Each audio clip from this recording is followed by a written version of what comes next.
Jamaah. Yeay. Oh jamaah. Yeay. Alhamdulillah. Tepuk tangan lagi dong dengan semangat. Kita masih di Islam itu indah. Masya Allah, tabarakallah. Temanya juga masih sama ya. Tenang, Allah tidak kehabisan cara menolong kita. Ada tayangan lagi nih, mau lihat? Mau lihat? Mau dong. Ini firasat sang ayah sebelum Fathia jatuh dari gedung gym. Kita lihat tayangannya, silakan. Ayah korban bernama Slamet Purnomo mendapat firasat sebelum mendengar kabar tersebut.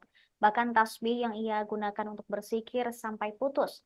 Ia mengaku sangat terpukul dengan kepergian putri sulungnya itu yang telah ia besarkan seorang diri sejak belasan tahun. Saat itu ia juga langsung bergegas menuju rumah sakit dan secara tidak sengaja juga mengambil tasbih. Sepanjang perjalanan dia tetap berusaha berpikir bahwa putrinya dalam keadaan baik sembari berzikir. Namun dalam perjalanan, tiba-tiba saja tasbih yang ia pegang sembari berzikir putus. Setibanya di rumah sakit Utan, ia melihat anak keduanya telah menangis histeris. Ketika mengetahui putrinya telah tiada, ia mengaku langsung histeris dan tidak bisa mengungkapkan apa yang ia rasakan. Innalillahi wa inna ilaihi rajiun, ya Allah. Berarti seperti yang ibu bilang juga tadi ya, firasat ya, orang tua tuh rasanya seperti punya firasat terhadap sesuatu gitu ya. Apakah itu salah satu bentuk pertolongan Allah juga Ustadz? Dan bagaimana sih sebenarnya kita tahu kalau firasat itu adalah benar-benar pertolongan dari Allah. Kita bisa tahu nggak Ustadz Bani? Mohon penjelasannya Ustadz, silakan. Ya. Mohon izin guru kami Ustadz Maulana, Ustadz Syam, Mas Soni dan guru-guru kami dimanapun berada. Firasat atau firasat bahasa kitanya itu ada atau tidak? Allah Subhanahu wa taala dalam surat Al-Hijr ayat 75 ditutup ayat itu dengan firman Allah, inna fi dzalika laayatin lil mutawassimin. Sesungguhnya pada yang demikian itu terdapat tanda-tanda kekuasaan Allah bagi yang mutawassimin. Apa makna mutawassimin? Memang khilaf di antara ulama. Kata Imam Mujahid, al-mutawassimin itu adalah orang-orang yang memiliki firasat. Sementara Ibnu Abbas beliau mengatakan al-mutawassim itu adalah orang-orang yang memiliki pandangan, orang-orang yang memiliki penglihatan tajam terhadap sesuatu hal. Nah, kata Ibnu Qayyim al-Jauzi, itulah yang disebut dengan firasat. Ya, sebagaimana Allah Subhanahu wa taala jelaskan tentang orang munafik dalam surat Muhammad ayat 30 misalnya. Kata Allah, ala la arainakahum falata arifannahum atau fala araftahum. Kalau kami mau, walau nasya'u, kalau kami mau, kami akan perlihatkan mereka kepadamu ya Rasul. Sehingga engkau akan tahu mereka orang-orang munafik itu bisimahum, dengan ciri-ciri dan tanda-tanda mereka. Maka dari surat Al-Hijr ayat 75 dan juga surat Muhammad ayat 30 ini menjelaskan tentang adanya firasat. Maka itu Rasul SAW kemudian mengatakan, wattaqu firasatal mu'min fa innahu yanzuru binurillah. Hati-hati kalian dengan firasatnya orang beriman.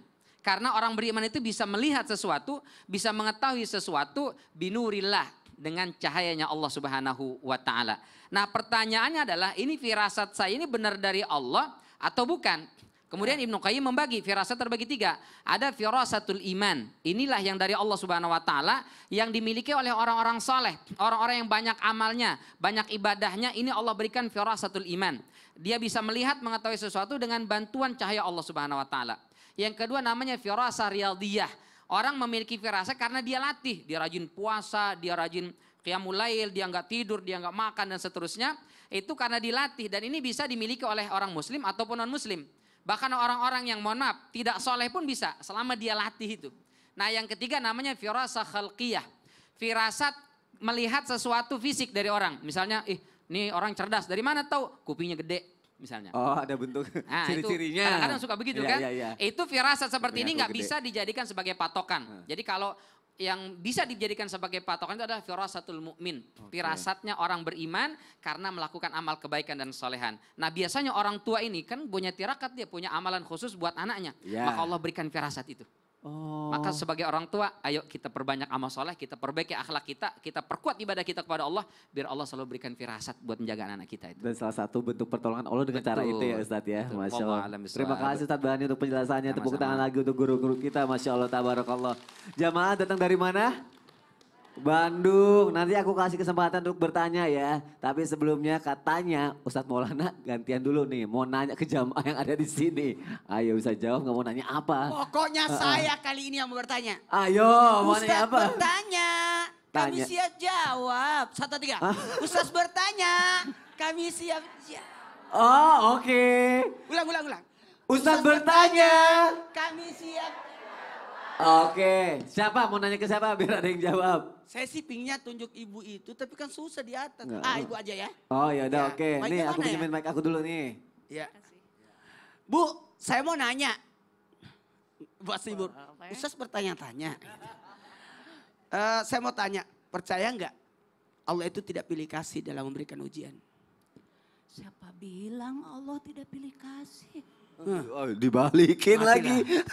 Iya. Siapa bilang coba? Iya. Kenapa anak saya sampai sekarang belum dapat kerjaan juga, Ustaz? Oh, begitu. Padahal sudah ngelamar ke sana kemari. Gimana Bu, tuh saya mau tanya dulu. Dengan ibu siapa? dengan Ibu Mia? Ibu Nia.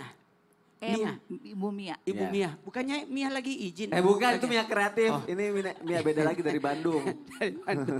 Jadi gini, Ibu Mia dan ibu-ibu dimanapun berada. Silakan duduk Ibu. Silakan duduk, Bu. Saya Sini mau masnya sampaikan minta. kepada Makasih semuanya ya. izin. Udah hanya ke Ustaz jamaah Bani. dibalikin lagi sama jamaahnya. Ya, Siapa sasa. bilang katanya. Mohon izin tanpa menggurui.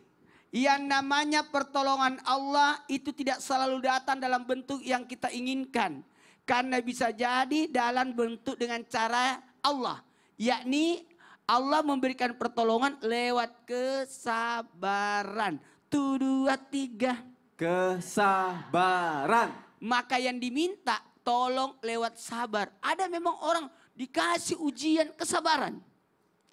Maka kesabaran itu bagian daripada pertolongan Allah. Ista'inu bis-sabri wassalat. Minta tolonglah kepada Allah lewat salat dan sabar. Sabar dan salat. Innallaha ma'as-sabirin. Sungguh orang yang sabar itu dekat dengan Allah.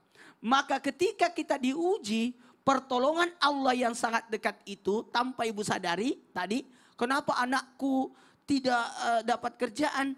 Bisa lamar jadi itu sana adalah sini. bentuk kesabaran yang Allah berikan kepada ibu dan anak ibu supaya mendapatkan kerjaan yang jauh lebih baik. Yang jauh lebih baik. Karena kesabaran itu membuat orang bisa dewasa. Kesabaran itu membuat orang lebih mahir. Sabar dalam menuntut ilmu sehingga banyak ilmu yang dia dapat. Sabar dalam al-ibadah sehingga banyak kemuliaan yang dia dapatnya. Nah, sabar dalam ini, mohon maaf, dalam kehidupan ini mengantarkan orang menjadi lebih berkualitas. Kita tahu nggak saudara kita yang ada di Palestina, yang di Gaza, itu tingkat kesabarannya sangat tinggi. Makanya jangan bandingkan kita dengan beliau di sana. Karena justru beliau di sana itu diberikan kekuatan kesabaran yang luar biasa. Beda dengan, maaf ya, kasus yang satu yang beda. Ya. Yang ada satu daerah justru melarikan diri, keluar dari daerahnya. Kalau dia tuh bertahan dalam daerahnya. Itu Ternyata Allah meningkatkan kualitas dirinya sambil Betul. dilatih gitu ya. Jadi kesabaran itu mengangkat kualitas kita jauh lebih bagus. Ya Bu ya. Sabarnya ibu dengan sabarnya anak beda itu. Berarti sambil sabar sambil memantaskan diri gitu. Mantap. Masya Allah. Ibu mungkin yang lagi cari kerjaan tidak dapat, mungkin Allah kasih kesempatan untuk membuat lapangan pekerjaan. Bukan Amin. mencari pekerjaan. Amin ya Allah. Amin. Tepuk tangan dong untuk Ustadz Maulana. Masya Allah. Sabar ya buat anaknya ya. Insya Allah dapat yang lebih baik sambil memantaskan diri ya. Amin ya Allah. Amin ya Rabbal Alamin. Yang mau nanya boleh angkat tangan. Yuk kita masuk ke segmen Tanya Dong Ustadz. Kami semua tanya dong Ustadz. Siapa yang masih angkat tangan? Wah ini. Tadi tuh harusnya gini. Kami semua tanya dong Ustadz kan sambil angkat tangan gitu. Ya. Bu, emang udah saya suruh berdiri? Oh ya udah gak apa-apa berdiri kalau gitu. Siapa namanya? Ya, bismillahirrahmanirrahim. Assalamualaikum warahmatullahi wabarakatuh. Waalaikumsalam warahmatullahi wabarakatuh. Perkenalkan saya dengan Sri Minarti dari Majelis Taklim At-Taqwa Cipagalo Kirang Buah Batu Bandung. Tepuk tangannya dong. Selalu senang ya Girang selalu. Oh, tetap. Iya Kira, dong. ya. Mohon izin bertanya kepada yang sama-sama kami hormati Ustadz Sam. Baik Ibu, yang sama-sama kami muliakan silahkan Ibu. Amin. Masya Allah, ya sama-sama saya hormati Ibu, silakan bertanya. Iya. Selalu sama-sama kita. Sama-sama kita ya. Ustadz, Iya. katanya itu bentuk salah satu pertolongan Allah ketika kita ditimpa banyak masalah itu memberikan rasa mengantuk. Itu maksudnya gimana Ustadz ya? Iya ya. Tolong penjelasannya. Terima kasih. Wassalamualaikum warahmatullahi wabarakatuh. Waalaikumsalam warahmatullahi wabarakatuh. Terima kasih ya Ibu ya. Kita sama-sama akan mendengarkan jawabannya dari Ustadz Syam ya. Sama-sama disimak semuanya ya. Sama-sama disimak ya. Sama-sama ya. Baik, tabe guruku Ustaz Maulana, Ustaz Bani, Mas Soni, penanya serta guru-guru kami yang dimuliakan Allah Subhanahu wa taala. Al-Qur'an surah Ali Imran ayat 154. أعوذ بالله من الشيطان الرجيم Allah. ثم أنزل عليكم من بعد الغم أمنة نعاسا يغشى طائفة منكم وطائفة قد أهمتهم أنفسهم يظنون بالله غير الحق ظن الجاهلية يقولون هل لنا من الأمر من شيء قل إن الأمر كله لله يخفون في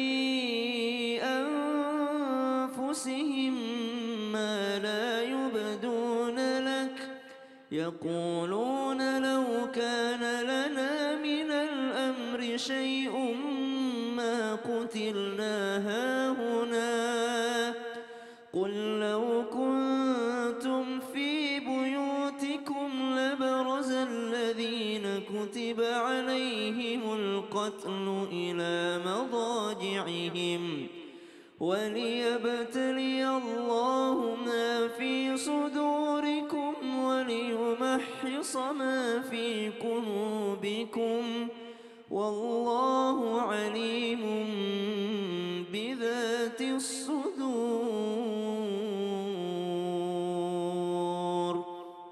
Ayat ini bercerita tentang kesedihan para pasukannya Allah Subhanahu wa taala, pasukannya Nabi besar Muhammad sallallahu alaihi wasallam pada kejadian peristiwa perang Uhud di mana mereka mengalami banyaknya sahabat Nabi sallallahu alaihi wasallam dan keluarga Nabi penghafal Quran yang syahid pada saat itu termasuk pamannya Nabi Muhammad sallallahu alaihi wasallam. Mereka semua sedih, mereka semua yakni takut menghadapi Rasulullah SAW. Tapi bagaimana bentuk pertolongan Allah pada saat itu? Allah menurunkan rasa ngantuk pada mereka. Nu'asa yaghsha ta'ifatan minkum, pada golongan di antara mereka. Mereka yang beriman sama Allah diberikan rasa kantuk. Mereka yang tidak terlalu beriman juga diberikan rasa kantuk oleh Allah Subhanahu wa taala. Bagaimana maksudnya ini? Pernah lihat nggak orang yang ditinggal pergi orang yang disayanginya? Pasangannya kah, orang tuanya kah, anaknya kah? Apa yang bisa menghentikan air matanya?